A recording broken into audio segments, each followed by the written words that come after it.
ఆచి చికెన్ మసాలా. తెలంగాణలో ఎమ్మెల్యేల అనర్హత పిటిషన్లపై స్పీకర్ విచారణ ప్రారంభమైంది. ఎమ్మెల్యే దానం నాగేందర్ అనర్హత పిటిషన్ పై విచారణ జరుగుతోంది.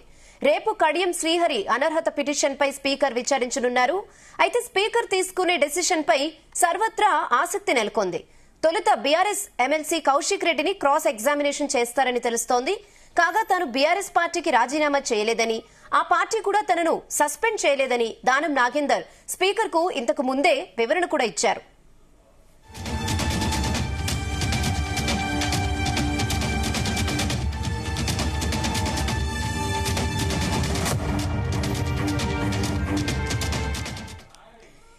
ఇదే విషయంపై మరిన్ని అప్డేట్స్ అసెంబ్లీ నుంచి మా ప్రతినిధి వంశీకృష్ణ లైవ్ లో అందిస్తారు. వంశీకృష్ణ, కొద్దిసేపటి క్రితమే అటు స్పీకర్ సమక్షంలో ఎమ్మెల్యేల అనర్హత పిటిషన్కి సంబంధించి పార్టీ ఫిరాయింపులకు సంబంధించిన అంశం పైన విచారణ ప్రారంభమైంది.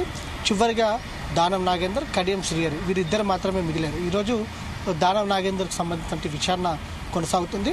రేపు కడియం శ్రీహరికి సంబంధించిన విచారణ జరగబోతా ఉంది.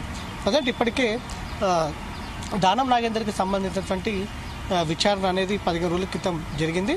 ఆ యొక్క విచారణలో భాగంగా తాను పార్టీ మారలేదని, దాంతోపాటుగా ఏదైతే అటు తనను కూడా పార్టీ ఏదైతే సస్పెండ్ చేయలేదంటూ కూడా ఆయన చెప్పినటువంటి సందర్భం మనం చూస్తూ ఉన్నాము. ఇలాంటి సందర్భంలో స్పీకర్ ఎలాంటి నిర్ణయం తీసుకోబోతున్నారు అనేది మాత్రం ఒకంత ఉత్కంఠ నెలకొన్నటువంటి సందర్భం మనకు కనిపిస్తుంది. మరోపక్క ఏదైతే దానం నాగేందర్కి సంబంధించిన పిటిషన్ పైన ఈరోజు పాడి కౌశిక్ రెడ్డి బీఆర్ఎస్ పార్టీ నుంచి ఆయన పైన పిటిషన్ వేసినటువంటి నేపథ్యంలో దీనికి సంబంధించి పాడి కౌశిక్ రెడ్డి ఎమ్మెల్యే ఆయన ఏదైతే క్రాస్ ఎగ్జామినేషన్ని స్పీకర్ చేయబోతా ఉన్నారో ఈ సందర్భంగా దానం నాగేందర్ తరపు నుంచి అడ్వకేట్స్ వాదనలు వినిపిస్తూ ఉన్నారు.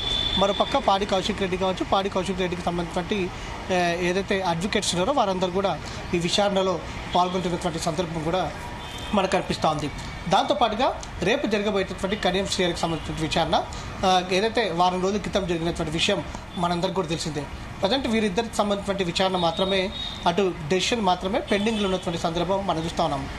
ఏదైతే స్పీకర్ గతంలో వారికి 2 సార్లు నోటీసులు ఇచ్చినా కూడా వారు మరికొంత సమయం గడువు కావాలని కోరుతూ గతంలో వారు కోరినటువంటి సందర్భం మనకు తెలిసిందే.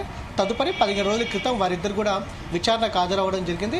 అదే దీనికి సంబంధించినటువంటి విచారణ అనేది కొనసాగుతుంది. దానం నాగేందర్ పైన బీఆర్ఎస్ పార్టీ నుంచి పాడి కౌశిక్ రెడ్డి, బీజేపీ నుంచి ఏలేటి మహేశ్వర్ రెడ్డి వీరిద్దరు కూడా అనర్హత పిటిషన్ వేసినటువంటి సందర్భం మనం చూస్తా ఉన్నాం. పార్టీ ఫిరాయింపుల పిటిషన్కి సంబంధించి అనర్హత పిటిషన్ ఎదుర్కొంటున్నటువంటి 10 మందిలో 8 మంది విచారణ పూర్తయింది. వారి పిటిషన్లు ఏదైతే వారికి సంబంధించిన తీర్పు కూడా ఇవ్వడం జరిగింది. సాంకేతికంగా వారెవ్వరు కూడా పార్టీ మారలేదంటూ కూడా వారి యొక్క పిటిషన్స్ని కొట్టివేసినటువంటి సందర్భం మనకు కనిపిస్తోంది. స్పీకర్ వీరిద్దరి పైన, ఎందుకంటే ప్రధానంగా దానం నాగేందర్ అటు ఏదైతే కాంగ్రెస్ బీఫామ్ నుంచి వారు సికింద్రాబాద్ ఎమ్మెల్యేగా పోటీ చేసినటువంటి సందర్భం మనందరికీ కూడా తెలిసిందే.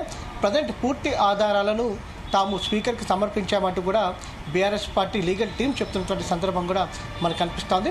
మొత్తం మీద వీరి వాదనలు ఎలా ఉండబోతున్నాయి, స్పీకర్ ఎలాంటి డెసిషన్ తీసుకోబోతున్నారు అంటూ కూడా ఒకంత ఆసక్తి నెలకొంటుంది. ఒకవేళ దానం నాగేందర్ తీర్పు వచ్చే లోపల ఏమైనా రాజీనామా చేస్తారంటూ కూడా ఒకంత చర్చ నడుస్తున్నటువంటి సందర్భం కూడా మనం చూడొచ్చు. గతంలో దానం నాగేందర్ కూడా తాను ఎన్నికలకు భయపడను, ముక్కుసూటి మనిషిని, ఎన్నికలకు కూడా తాను సిద్ధం అంటూ కూడా వ్యాఖ్యానించినటువంటి సందర్భం మనం చూస్తున్నాం. కానీ ఉన్నట్టుండి ఒక్కసారిగా తాను పార్టీ మారలేదు, తనను పార్టీ నుంచి సస్పెండ్ చేయలేదు బీఆర్ఎస్ పార్టీ అంటూ కూడా ఆయన వ్యాఖ్యానించినటువంటి సందర్భం కూడా మనకు కనిపిస్తోంది. మొత్తం మీద నెక్స్ట్ వీక్ అటు ఏదైతే దానం నాగేందర్ విచారణ ఇవాళ పూర్తవుతుంది. రేపు కడియం శ్రీహరి విచారణ జరిగిన తర్వాత వారం రోజుల అనంతరం అటు స్పీకర్ డెసిషన్ వచ్చే అవకాశం ఉన్నట్టు కూడా మనకు తెలుస్తున్నటువంటి సమాచారం. మొత్తం మీద సుప్రీంకోర్టు ఇప్పటికే 4 దఫాలుగా అటు స్పీకర్కి అవకాశాలు ఇచ్చినటువంటి నేపథ్యంలో ఈసారి ఖచ్చితంగా వీరిద్దరి పైన కూడా నిర్ణయం తీసుకోవాల్సినటువంటి ఆవశ్యకత ఏర్పడిందని కూడా మనం చెప్పాలి. రేనా,